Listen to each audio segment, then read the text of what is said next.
Hey guys, welcome to my video. My name is Dr. Tom. Thank you for joining me. We're talking about all kinds of things related to the Enneagram, being present to life, being more connected to ourselves and to others around us, have more compassion for ourselves.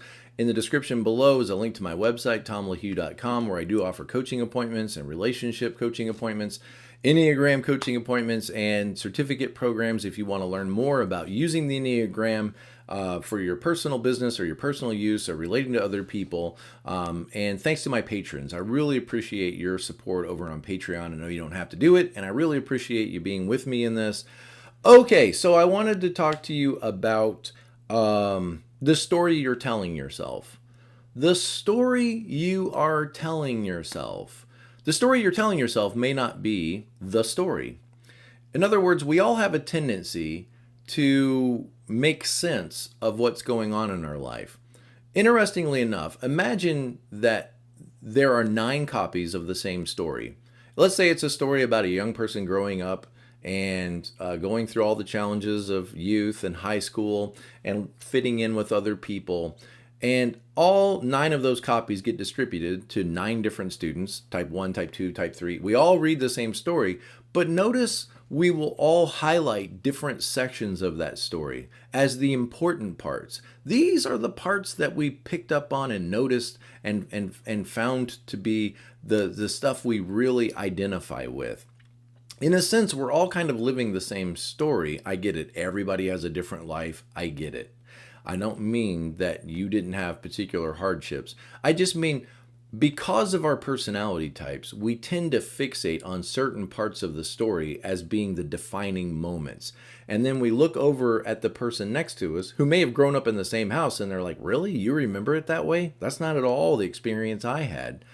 Why don't you remember it the way I remember it? Because you are a different personality than I am. You are a different person than I am. And so your experience, although extremely similar, was very different based on your personality. So what is the story you're telling yourself?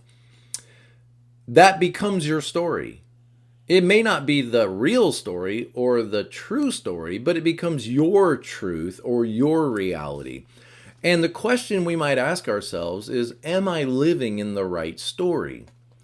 The question we might ask ourselves, like Ian Cron mentioned in his book, The Story of You, am I living in the story that, is the right story? Or can I begin to change this story? What in this story is getting fuzzy and blurry, and how might I need to think about a new story for my life? Maybe there's a new chapter that could be written in this story. So let's ask ourselves that today. And I want to go through all the types, and I kind of want to point out like the story you might be telling yourself based on your Enneagram type. And this is kind of like, the negative way you might see life, the negative way you might view your story, okay? And I'm going to have to read a little bit because I typed all this out and I wanted to think it through and really make sure I was accurate and precise in how I said this. And I realize it's not going to be perfect, but bear with me. Okay, so let's start with type 1. All right, I'm just trying to get things right. Is that so wrong? I was thinking about that comedian. I just want to be loved. Is that so wrong? He's probably it too. But I'm just trying to get things right. Is it? I've got a lot going on. I've got a lot of plates spinning at the same time. Is it so wrong to make sure that things are done correctly? And yet somehow I'm always the problem. Everybody wants to complain and criticize, but nobody really wants to get up and do anything about it. Everybody wants to point out what could be done differently, but nobody really wants to stay and, put the time and the dedication in that it takes in order to get these things done. I'm the one that's always left holding the bag, stuck holding the bag, just because I have to make sure there's some adult in the home. Okay, so there might be part of the story you're telling yourself. Okay, here's type 2. I'm generally a loving person, but other people take me for granted and don't seem to appreciate me. I try to treat other people the way I want to be treated in life. I give and I give until I don't have anything left to give. I make everyone else the priority in my life, and you would think that there would be some kind of gratitude for that, some kind of appreciation, but there's not. The more I give, the more they make demands on me. I love them, but sometimes I'm not even sure that they care about me. I love them, but honestly, sometimes I can't stand them. Okay? Type 3. I have the potential to be a champion. If I set my mind on something and work hard enough, I will overcome any obstacle that gets in my way. I will prove to the world that I have what it takes. I am a leader. I am a lion.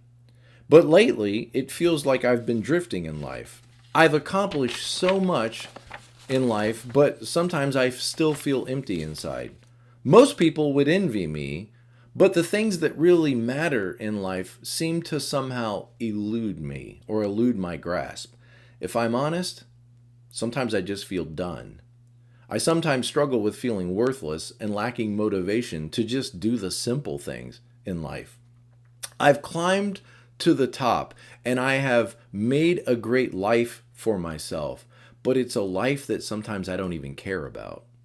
My family feels like they're a million miles away from me. I don't know what to do to fix it. Okay, here's type 4. People don't get me. I'm okay with that. I can't pretend to be something I'm not. If I'm too much for you, then you're obviously not enough for me. If you can't handle me, then this is over already before we even finish this conversation. I don't think people can handle it when you're honest with them and when you're just being yourself. It's like they're afraid to be themselves. I can't just keep dancing to somebody else's tune and pretend to be someone that I'm not. I have to be me. And if you can't love me for who I am, then whatever this is, it's over. To be honest, sometimes I feel like I was dealt a hand from the bottom of the deck.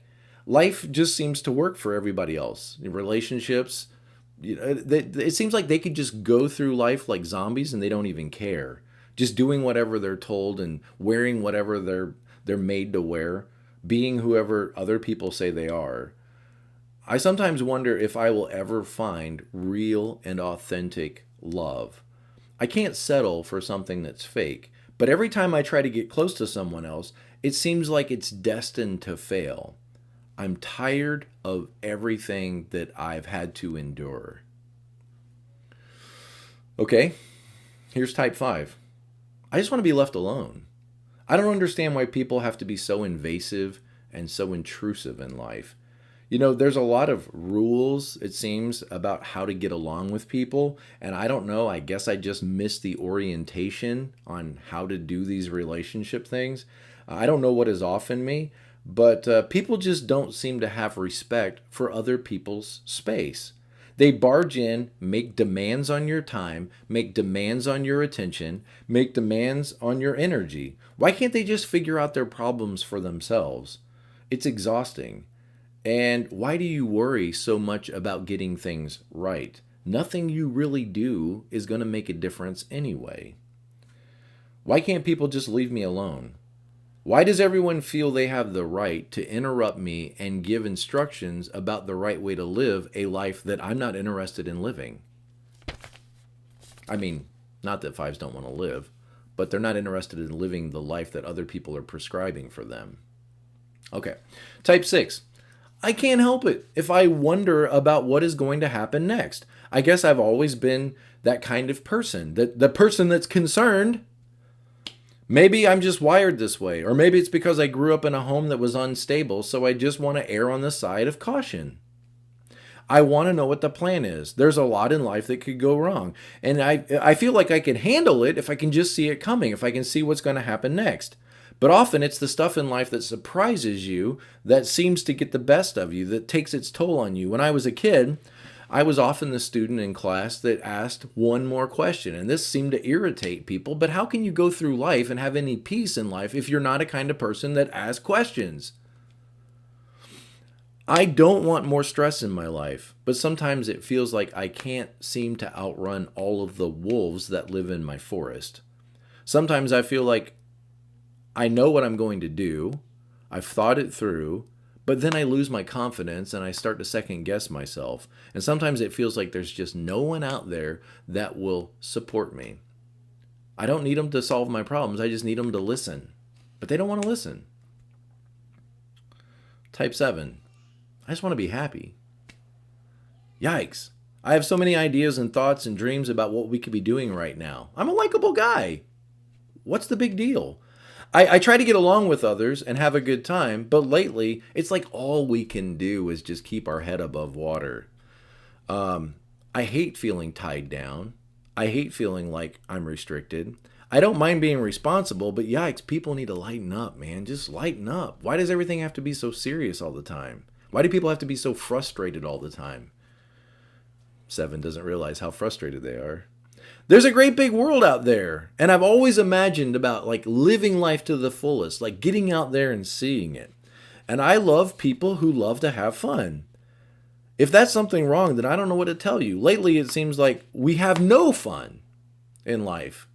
All we do is work and argue and focus on all the problems. It's exhausting. Sometimes I just want to get in my car and I just want to drive west. I don't care where I end up. California, Arizona, doesn't matter. Just anywhere away from here. Type 8. I don't take no for an answer. I'm the kind of person that gets things done. And I don't like other people trying to tell me what they think I should be doing. Look, I'm not going to bother them if they don't bother me. Stay on your side of the street and we won't have a problem. I don't get up in everybody else's business. Why do they get up in my business? To be honest, people are sometimes stupid. They talk and they talk about how to change their lives, but when it comes right down to it, they won't do anything to actually take any action to change their lives. And they're so afraid of hurting people's feelings that they won't speak up even when they need to. They need to grow up. I can't sit here and wait for somebody to come along and tell me it's okay to live my life. I can't sit here and wait for somebody to give me permission. This is ridiculous. I'm going to step in. I'm going to get it done while they're still standing around and debating what should be done. I'm over it. And then someone comes to me and they say, did you know Gladys was upset because of what you said? I'm like, oh my goodness, I'm done. I can't take it. This is ridiculous. Type 9. I just want people to get along. I just want to get along with others. I mean, sometimes it feels like we don't listen to each other. Sometimes it feels like we're not there for each other. They talk over one another. They try to prove their point, and they never even think about the other person's, feelings or their opinions.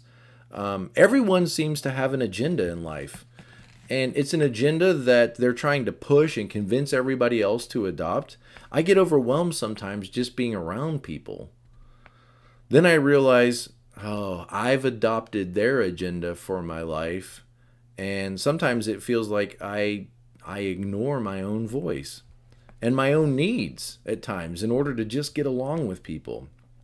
Like if I ever spoke up and I ever, said out loud what I'm really thinking, I guess people would just be done with me. I woke up one morning and looked in the mirror and it's like years have gone by and it's like I've forgotten who I was. I asked myself, how did you end up here in life? Like, why do you do this job? Why do you live here? How did you end up married to this person? And honestly, I don't even know how I got here. It's like I've been on autopilot for years at a time, and I don't know what to do. Now, all of us have a story that we're telling ourselves. And maybe you could identify with one of those, or maybe even a couple of those. Maybe your story is a little different than that. Okay. I don't have it perfect. I mean, I'm just trying to understand myself. But let's ask this question, like, what's the next chapter of the story going to look like? Because we already heard the story, so we know the story. But what is the next chapter of this story going to look like? Maybe it's time for a new chapter. Maybe it's time for your story to go in a new direction. Are you willing to consider that? Are you open to that possibility? And let's think about, like, we are the protagonist in this story, are we not? So we're definitely going to affect the story. So what is the next chapter you want to write in your story? Good stuff to think about. Okay, guys, take care. Have a great day and be present to life.